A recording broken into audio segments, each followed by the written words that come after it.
싸우니라 그랬습니다. 그러니까 이제 북부 지역에 있는 그 이제 연합군들이 이쪽으로 내려와 가지고 남쪽 이쪽 이제 가나안 쪽으로 내려와서 이제 롯과 그 가족 내지는 그 주변에 있는 모든 이제 사람들을 다 치고 다 잡아가 버린 거예요. 쉽게 얘기하면. 그것을 이제 아브라함이 알고는 이제 아브라함이 연합군을 구성하여서 가서 이제 그 포로들을 다 이렇게 데리고 오고 또 거기에 있는 모든 물품을 다시 찾아오는 그러한 장면이 이제 요 14장 17절부터 이제 찾아서 오는 과정에 있는 일이에요.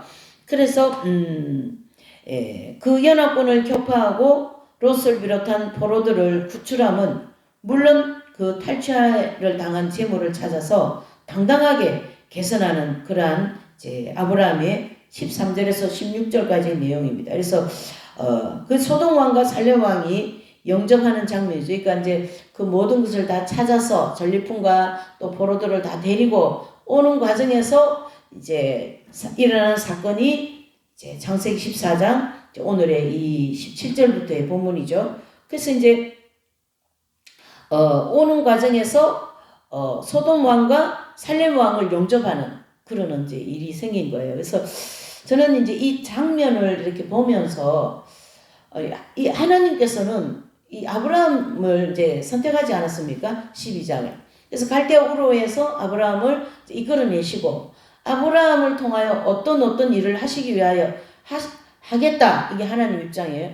내가 너를 통하여 어떤 일을 하겠다. 이게 이미 아브라함을 부르실 때에 축복의 약속을 하시지 않습니까? 그게 이제 너를 저주하는 자에게 내가 저주하고 또 너를 축복하는 자에게 나도 축복하겠다. 이제 이런 그 입장에서 볼 때에 하나님께서 아브라함 그 조카 롯과 함께 그 전쟁에서 찾아오는 그 과정에서 이 살렘 왕과 또 소돔 왕을 만나게 하시는 하나님이신 거예요. 그러니까 이 두 왕을 만나게 하신 분이 누구시냐면 하나님이시다. 그게 또 초점이죠. 왜요? 아브라함을 통하여 하나님께서 계속 하시고자 하시는 일을 해야 되기 때문에 굉장히 우리가 이런 장면을 자세히 이렇게 보면요.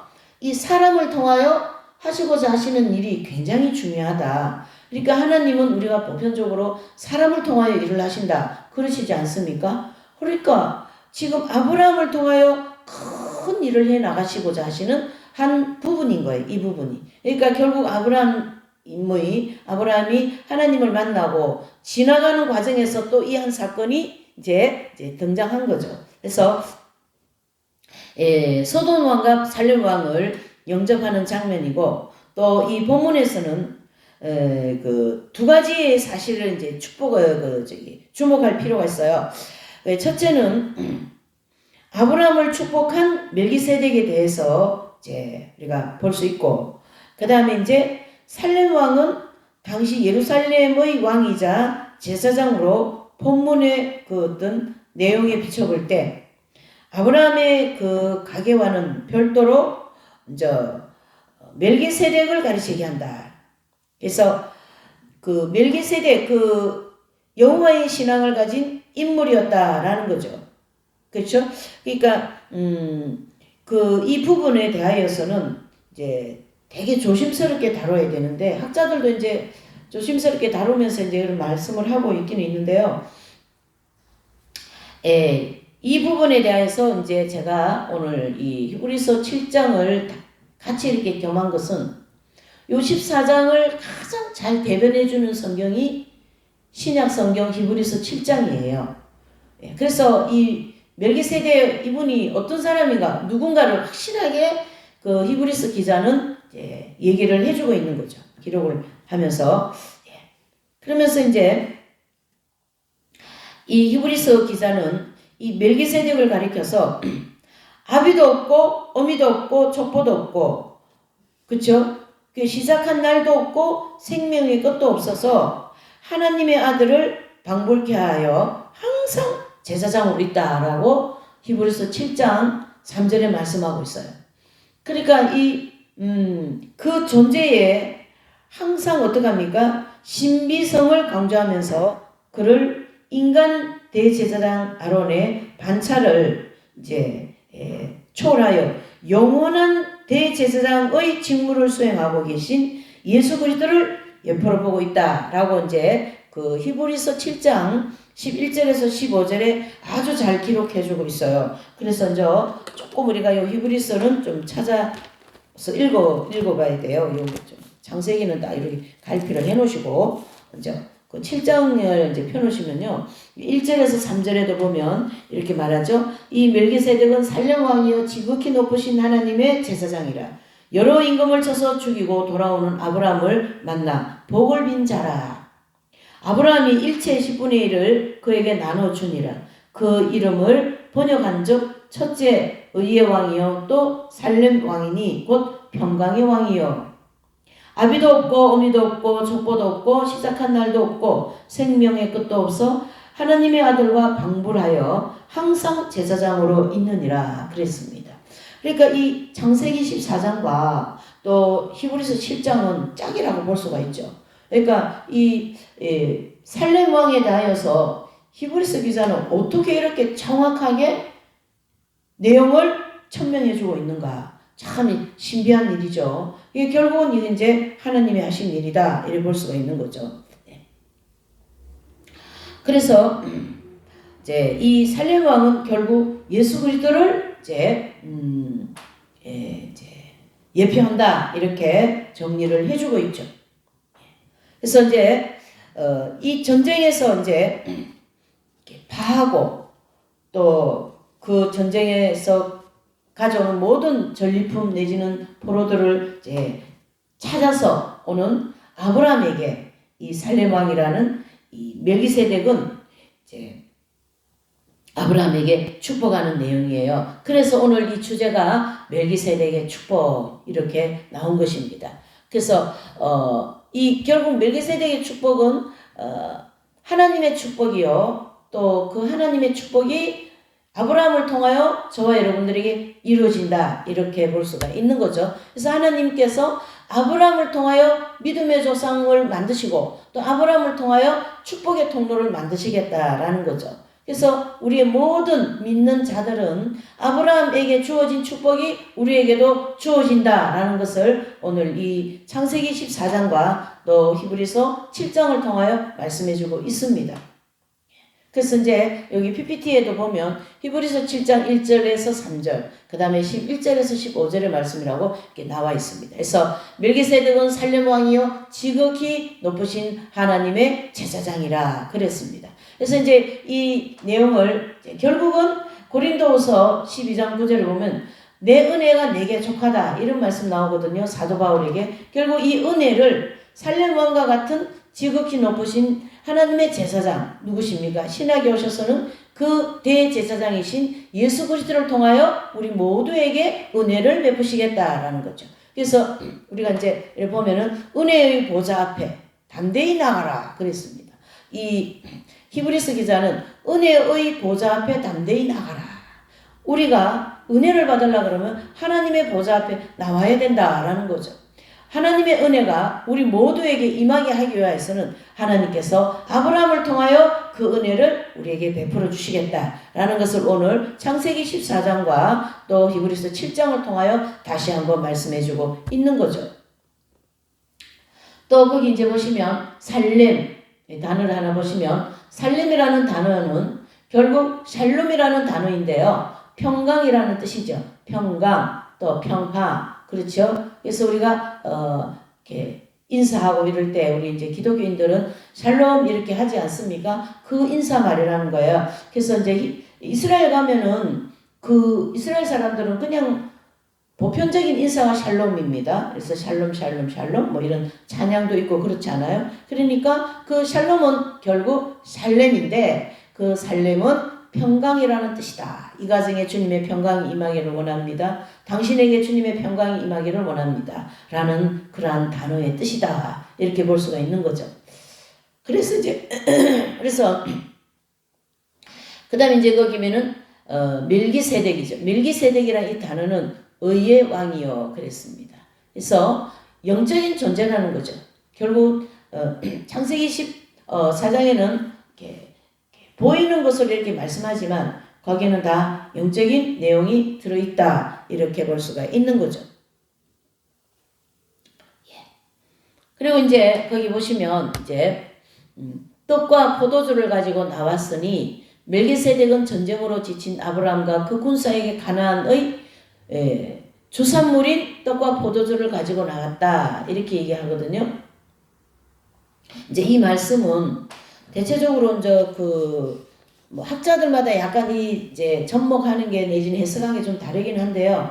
어떤 뭐 학자는 이제 떡과 포도주니까 예수님의 몸과 포도주도 이렇게 접목하는 학자가 있고, 어떤 분들은 너무 좀 억지다 그러니까 이제 떡과 포도주를 이 살렘 왕이 아브라함에게 주지 않습니까? 그것은 이제 아브라함이 아주 그냥 진이 나도록 전쟁을 하여서 이기게 돌아온 지쳐있는 아브라함과 그의 모든 군사들에게 위로차 이제 영육 간의 이제 위로의 그런 입장에서 떡과 포도주를 이제 이렇게 나눠주었다. 그렇게 말하고 있어요. 이것은 우리 세상을 살아가는 우리 모두가, 하나님의 백성과 우리 모두가 사실은 뭐 좀 부유한다 그래도 또 좀 가난한다 그래도 이 세상 인생살이는 다 피곤한 거거든요. 그러니까 그 피곤한 인생을 위로하고 또 새 힘을 얻게 하기 위하여서 그리스도의 풍성한 은혜를 상징한다. 이렇게도 말하는 그 학자가 있습니다. 결과적으로는 이렇든 저렇든 아브라함을 통하여 우리에게 은혜를 베풀고자 하시는 것과 거기에 따르는 대제사장이신 예수님께서 우리에게 은혜를 베풀어 주시겠다. 이란 뜻이 되는 거죠.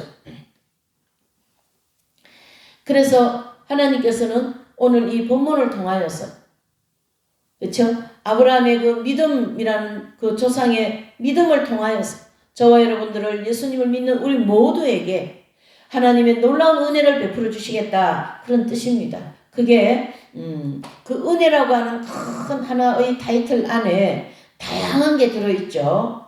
뭐 물질의 은혜도 물질을 주시는 은혜도 있을 거고, 내가 계획한 일을 그 일이 잘 성과를 이루는 일도 있을 거고, 또 전도하면 그 전도한 사람이 은혜를 받고 또 출애굽하는 일도 있을 거고, 또 자녀를 위해서 기도했는데 그 자녀가 교회를 잘 다니고 예수님을 잘 믿는 그런 은혜도 있을 거고, 이게 전부 다 은혜라고 하는 큰 어떤 하나의 그릇 안에 모든 것이 다 들어있는 거예요. 그러니까 우리 인생을 살아가는데 오늘 이 살렘 왕이 아브라함에게 떡과 포도주를 준 것처럼 우리가 살아가는 이 인생살이에서, 그렇죠, 예수 그리스도를 통하여서 제일 큰 은혜가 바로 뭘까요? 예수 그리스도의 십자가의 대속의 은혜죠. 그러니까 우리는 이 죄 문제는 우리 인간은 도저히 해결할 수 없는 문제 아닙니까? 물론 다른 문제도 그렇지만, 그런데요, 뭐 사업을 하고 돈을 벌고 뭐 무슨 일을 자기가 계획해서 하고 그러면 자기 재능에 따라서 열심히 하면 잘 되는 경향도 많습니다. 그러나 이 제 문제만큼은 하나님의 속죄 은총이 없이는 절대 해결받을 수 없다라는 것을 이 세상 모든 인생들이 다 알고 있고요. 또 말은 안 해서 그렇지 불신자들도 제 문제는 해결할 수 없어 이렇게 다 알고 있어요. 그리고 예수님을 믿는 모든 기독교인들도 또한 그 십자가 외에는 죄를 해결할 길이 없다라고 모두가 다 알고 있지 않습니까? 그래서 이 살렘 왕이라고 하는 이제를 통하여 주신 이 은혜는 그 은혜라고 하는 안에 속죄 은총이 들어있다는 얘기죠. 그러니까 그 속죄 은총을 통하여 우리의 죄를 사해 주시겠다. 이거보다 더 큰 은혜는 없습니다. 이 세상에서 이 죄사함을 받는 이 은혜 내지는 축복, 그 축복은 없다라는 거죠. 그 이상의 더 큰 축복, 그 이상의 더 큰 은혜는 없다. 여러분 돈이 없어도 뭐 좀 내가 하는 일이 좀 지지부진하고 목회하는 일이 지지부진하고 뭐 내가 평생에 뭘 별로 하는 것도 없이 그렇게 지지부진하게 산다 하여도 예수님을 잘 믿어서 죄사함을 받은 그 인생이 최고로 축복받은 인생입니다. 최고로. 지금도 대제사장 되시는 예수 그리스도께서 저와 여러분들을 위하여 계속 어떻게 합니까? 속죄의 제사를 드려주신 그 은총 까닭에 우리가 회개만 하면 용서받고 또 회개만 하면 용서받는 그러한 죄사함의 은총을 받을 수 있다. 이런 뜻이 되는 거죠. 예, 참 그러니까 이 오늘 이 이제 창세기 14장과 히브리서 7장을 통하여 멜기세덱의 축복이잖아요. 그러니까 그 멜기세덱을 통하여 주신 이 축복은 결국 대제사장이신 예수 그리스도를 통하여 우리에게 대속죄의 은총과 함께 인생을 살아가는 모든 것을 다 축복해 주시겠다. 할렐루야 아멘. 예. 그래서 믿음이 생기게 하는 것도 하나님의 은혜예요. 그러니까 이 은혜라는 이 두 글자는 굉장히 많은 것을 흡수합니다. 인간이 태어나서 이 세상을 살아가는 모든 것에 다 적용이 되는 것이 바로 은혜다. 이를 볼 수가 있습니다. 그래서 저 사람은 은혜를 받은 사람이야. 그렇죠? 그러니까 그 성경에도 보면은 하나님께서 노아와 함께 동행하였더라. 노아는 은혜를 받은 자더라. 요셉은 감옥에서 하나님께서 그와 함께 하였더라. 그래서 요셉이 은혜를 받은 자더라. 그렇죠? 이렇게 은혜를 받은 자 이렇게 정확하게 단어를 우리 쓰고 있습니다. 그것은 이 하나님의 은혜를 받음으로 인류 역사를 이끌어가는데 큰 역할을 하는 노아와 같은 사람, 또 요셉과 같은 사람, 또 누굽니까? 이삭과 같은 사람, 또 야곱과 같은 사람. 이런 하나님은 사람을 통하여서 은혜를 베푸시고 그 은혜를 통하여 하나님의 큰 일을 해 나가시더라. 이렇게 볼 수가 있는 거죠.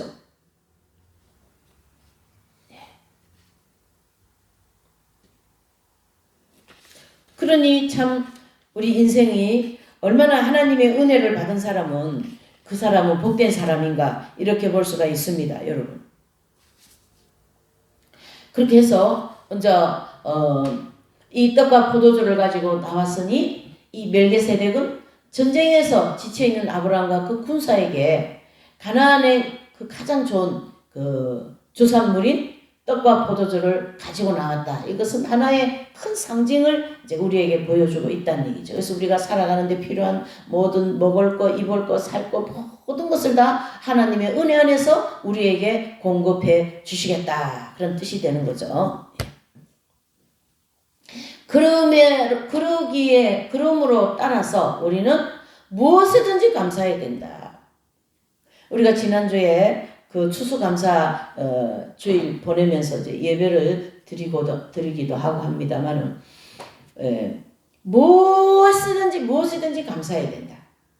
그러니까 뭐 우리는 힘들어도 감사, 괴로워도 감사, 풍성해도 감사, 순경에도 감사, 역경에도 감사, 모든 것에 다 감사해야 된다. 왜 그래요? 은혜 안에 있기 때문에. 우리를 연단을 시키는 것도 은혜가 있기 때문에 연단시키는 거예요. 그래서 야고보 사도는 시험이 없는 자는 사생하다 그랬습니다. 시험이 있는 게 축복인 거예요. 하나님께서 우리를 시험하시고 연단하시고 하는 것은 결국 우리에게 관심이 있다 이런 뜻이거든요. 나를 알고 계신다. 주님께서 나를 보고 계신다. 나의 생애에 관여하고 계신다. 그 증거가 되는 거예요. 이 연단은. 그러니까 너무 편하게 사는 것을 너무 좋아하는 것은 그렇게 좋은 것이 아닙니다. 여러분. 연단도 함께 좀 평탄할 때가 있고 좀 가파를 때가 있고 이걸 하나님은 우리에게 강약을 조절하시면서 그 사람이 감당할 만큼 주시면서 우리에게 길을 열어 가신다. 이렇게 볼 수가 있는 거죠. 그래서 우리는 무엇이든지 감사해야 된다. 무엇이든지. 그래서 누구에게든지 사랑과 봉사로서 그 필요를 채워주고 또 죽어가는 영혼들을 소생하도록 또 희망이 없는 곳에는 새로운 일을 할 수 있도록 새로운 창조의 역사를 이뤄나가는 그런 하나님의 놀라운 은혜 안에서 우리가 모든 생을 살아간다 이렇게 볼 수가 있는 거죠. 그래서 누가복음 10장 29절에서 37절을 보면은요 선한 사마리아 비유가 나옵니다. 그래서 이제 강도 만난 그 이제 행인이지 않습니까? 그러니까 그 행인이 이제 막 강도 만나가지고 다 이제 두들겨 맞고 있는 거 없는 거 다 빼앗기고 땅바닥에 쓰러져 있을 때 레위인도 지나가 제사장도 지나가 그냥 다 지나가 버린 거예요. 그러면은 누가요? 그냥 가장 유대인들이 싫어하는 사마리아 사람이 어떡하다 이렇게 다쳤냐고. 그러면서 어디 묵을 때도 이렇게 그 뭐 지금으로 말하면 여관이죠. 그런데 이렇게 인도해 주기도 하고 또 돈을 주면서 병원도 갔다 오고 또 먹을 것도 사 드시고 부족하면 내가 지나오면서 또 더 드리겠다고 이렇게 하면서 그 선한 사마리아 비유를 말씀해 주고 있어요. 결과적으로 뭡니까? 우리는 이 하나님의 은혜라고 하는 큰 틀 안에서 살아가기 때문에 이웃에게 또 봉사하고 또 필요한데 내 거를 채워주기도 하고 또 되지 않는 일을 되도록 그 새로운 일을 시작하기도 하고 이러한 그 모든 것을 실천해야 된다. 무슨 말이냐면요. 오리를 가자면 심리까지 가지고 겉옷을 달라면 속옷까지 내어주는 그런 산상수훈과 같은 인생을 살아야 된다. 그런 뜻이죠. 그러나 우리가 실제로 이 신앙생활을 이렇게 하는 걸 보면은 정말로 그렇지 않는 경향이 많죠. 내 것을 많이 챙겨야 되고 내 것이기 때문에 널 주면 안 돼. 막 이런 욕심이 막 그냥 하늘을 찌르고 말이죠. 그렇게 이제 하는 신앙생활을 하는 분들이 많은데요.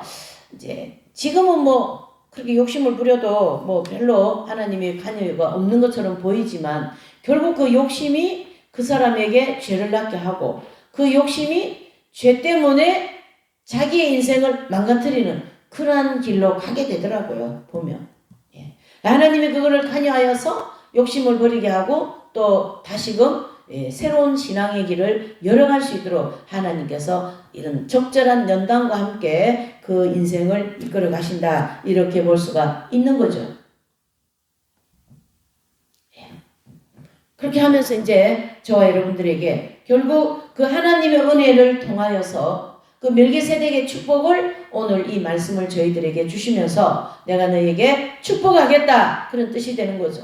너가 하고자 하는 일을 나한테 아뢰어라. 구하여라. 찾아라. 두드리라. 그러면은 찾게 되고 열리게 되고 또 뭡니까? 받게 되고 그렇게 된다는 얘기죠. 그래서 이 지극히 높으신 하나님의 제사장 이 구약의 멜기세덱은 그런 신분을 밝혀주면서 결국은 그분을 통하여 저와 여러분들에게 크신 은총을 베푸시겠다. 그 뜻이 되고요. 또 신약의 히브리서 이 저자는 이를 이제 멜기세덱에 대하여서 이제 아까 처음에 얘기한 것처럼 아비도 없고 어미도 없고 족보도 없고 시작한 날도 없고 생명의 끝도 없어 하나님의 아들과 방불케 하여 항상 제사장으로 있다. 그렇게 정확하게 말씀해주고 있습니다. 그러면서 14장에서 19절 20절에 보면 그가 축복하여 가로되 천지의 주제시요 지극히 높으신 하나님이여 아브라함에게 복을 주옵소서. 그렇게 이제 멜기세덱을 통하여서 하나님 앞에 아브라함에게 축복의 기도를 해주는 장면이죠. 19절에서 20절까지는 그래서 이제 여기 보시면 이제 천지의 주제시여 그랬습니다. 천지의 주제시여. 천지의 주제라는 말은 곧 하나님에게만 붙여야 되는 단어예요. 그러니까 이런 이방신들이나 뭐 이런 고등종교 뭐 그런 불교, 석가 뭐 이런 사람들에게는 이 천지의 주제라는 단어를 쓰면은 안 되는 거예요. 오직 창조주 하나님에게만 천지의 주제시여 이런 단어를 쓸 수 있습니다. 그래서 천지 만물을 조성하시고 다스리는 하나님에 대한 신앙 고백이다. 이렇게 볼 수가 있는 거죠. 그래서 이제 창세기 14장 거기 보시면 이 신앙 고백이 정말 중요하거든요. 그렇죠? 이제 14장 19절에 보면 그가 아브라함에게 축복하여 가로되 천지의 주제시여 지극히 높으신 하나님이여 아브라함에게 복을 주옵소서 이렇게 말씀하고 있죠. 그래서 이 천지의 주제시여 이 단어는 결국 주는 살아계신 하나님의 아들입니다라는 그와 같은 뭐예요? 신앙 고백이나 마찬가지다라는 거죠. 그래서 이 아브라함께서는 아브라함은요 이런 대목 하나하나를 이렇게 보면 믿음의 조상이 될 만한 그런 그릇이었던 것 같아요. 물론 하나님을 만나기 전에 하나님이 그를 불러내시기 전에는 우상을 숭배하는 그런 갈대오르 같은 거기에서 그 아버지 밑에서 살았지만 아브라함의 심정이 아브라함의 마음밭은 인류의 조상 즉 믿음의 조상이 될 만한 그런 그릇이 되겠다라는 걸 하나님은 아신 것 같았어요. 이 대목마다 아브라함이 처사하시고 또 이렇게 말하고 고백하고 이런 내용을 보면 연희대 사람하고는 달라요. 아주 천명하고 결백한 그런 것을 우리에게 보여주시는데 이 이제 아브라함이 이 축복 기도를 받고는 바로 20절에 보면 너희 대적을 내 손에 붙이신 지극히 높으신 하나님을 찬송할지로다 하매 아브라함이 그 얻은 것에서 10분의 1을 멜기세덱에게 주었더라. 아멘. 그래서 이 창세기 14장 이 20절부터 10의 1이라는 그 11조에 대한 내용이 나오기 시작하는 거예요. 그래서 10분의 1 이것은 이제 그 당시에 아브라함은 그 전리품 그런 모든 내용들을 열의 하나를 딱 떼가지고 멜기세덱에게 주었어요. 그 축복기도를 받고.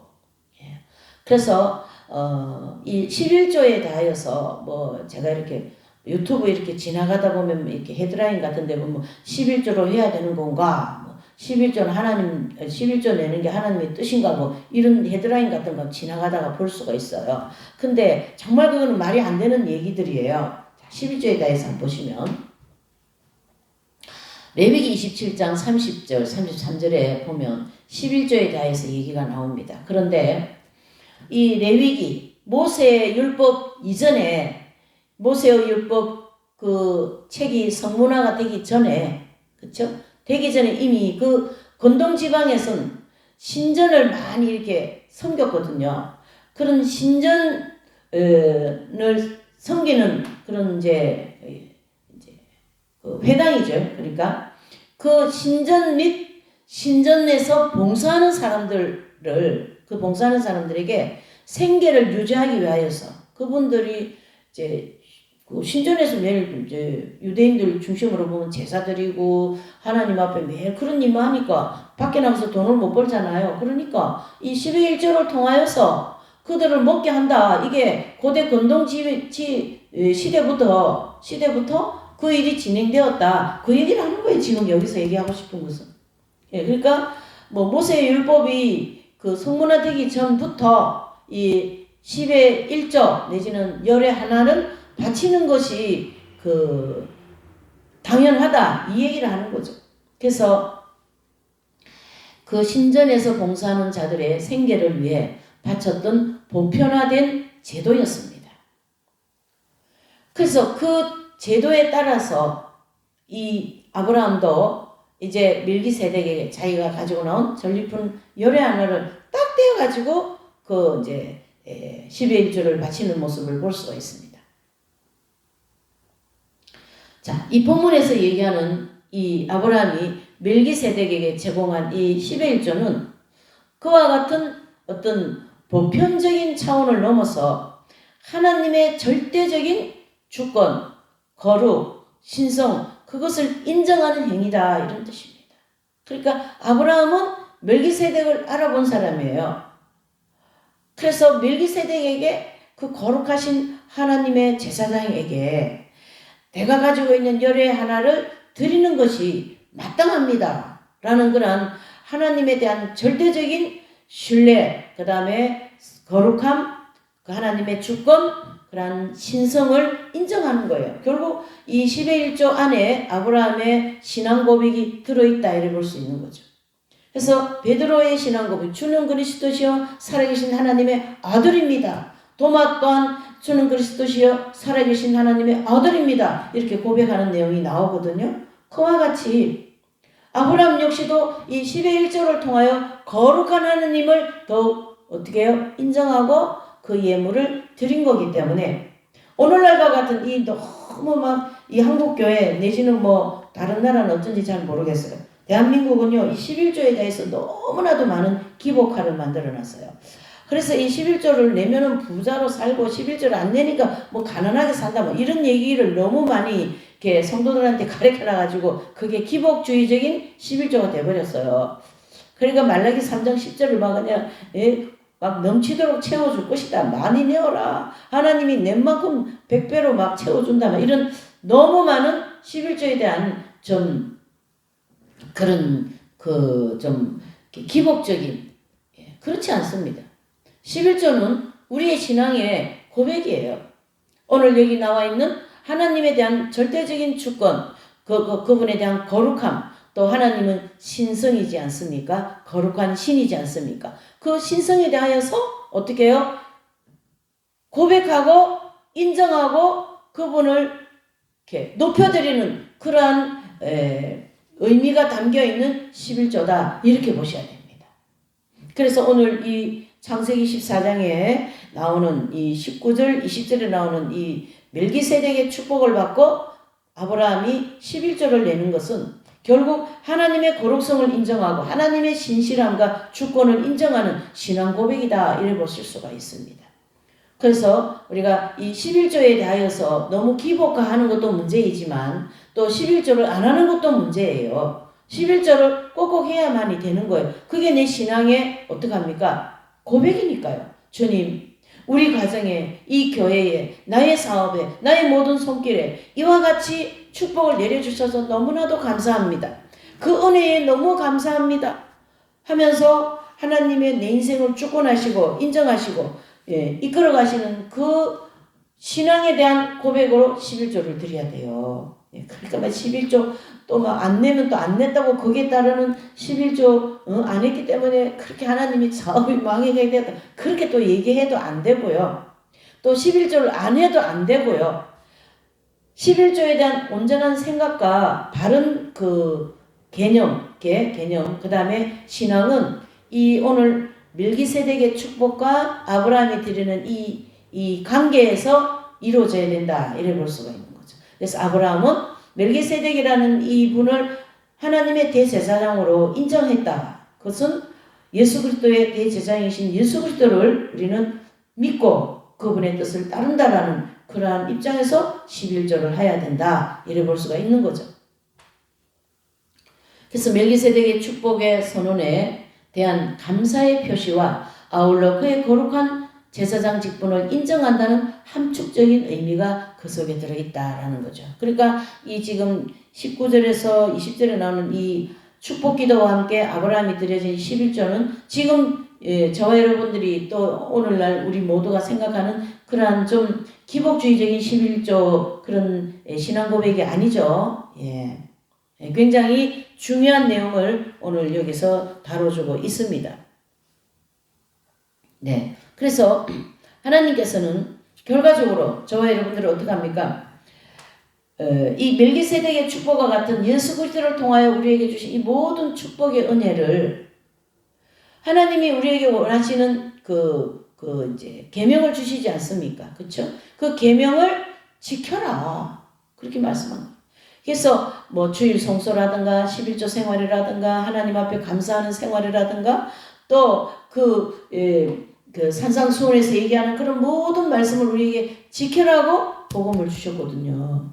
그러니까 이 복음서에 기록되어 있는 모든 말씀을 지키면서 살아가야 되는데 우리가 욕심도 많고 자기 것을 많이 챙겨야 되고 남은 1개 주고 나는 9개를 가져야 돼 이런 신앙생활과 뭐 목회자도 그렇고 장로도 그렇고 권사도 그렇고 그런 게 정말 많거든요. 내면에 막 욕심들이 많지 않습니까? 인본적인 신앙 그거를 매일매일 우리는 회개하고 또 기도하고 성령의 은혜로 새롭게 되어서 이 내면으로부터 새로운 창조적인 신앙생활을 해야 된다. 이렇게 볼 수가 있습니다.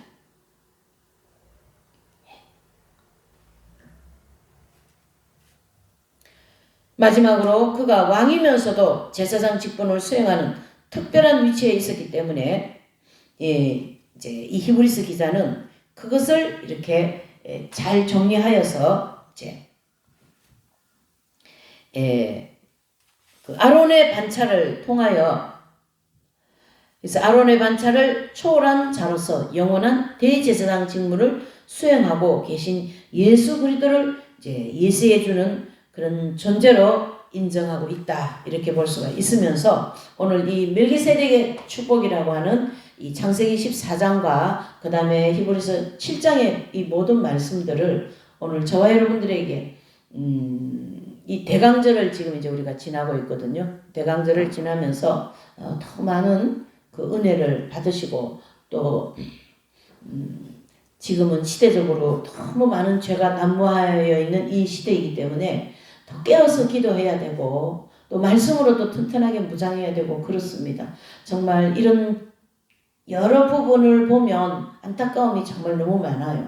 그래 많다 보니까 할 말은 많지만 시간이 많지 않으니까 이제 오늘 말씀은 여기서 정리를 해봅니다. 그래서 오늘 이 멜기세덱의 축복을 통하여서 지금 여러분들 이 말씀 듣는 모든 분들이 여러 가지 필요한 게 많이 있어요.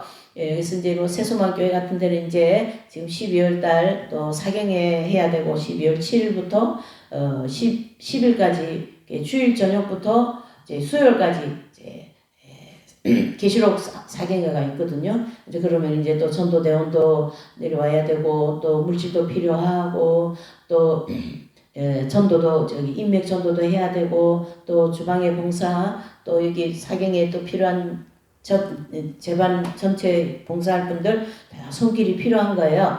그래서 그 이제 사경에도 풍성한 은혜의 잔치가 되게 해달라고 기도해 주시고 또 이 멜기세덱의 축복을 함께 받는 그런 사경에 또 기도 또 이 말씀을 듣는 모든 분들이 다 되시기를 예수님 이름으로 축복합니다. 기도합니다. 하나님 아버지 참으로 감사드립니다.